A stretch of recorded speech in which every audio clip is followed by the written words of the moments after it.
Digitalization in the Philippines is not just about introducing technology.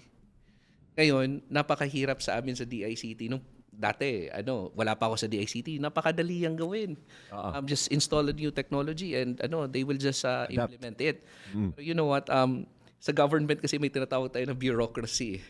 Oo. So, napakahirap yung i-navigate. But I'm very happy with this administration because na-push natin yung just a sample size, no? Makikita natin yung e-travel natin. Pero ano ba yung point ng e-travel? The point of e-travel is this.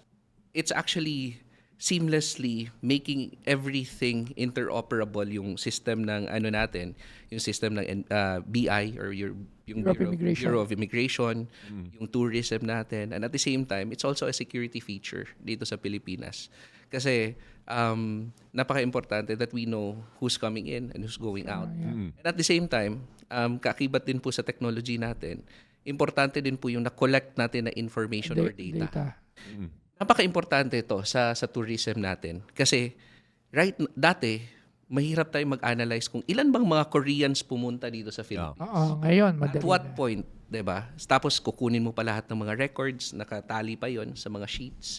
So kailangan mo pa ilagay sa Excel para ma-identify mo at saka magawan mo ng processes at saka analysis. Ngayon, with just few clicks, you will get to know ilan ba ang pumasok dito sa Pilipinas na from Europe, from United States. And then ginagamit ng gobyerno yung Yes. information. Data. Yes.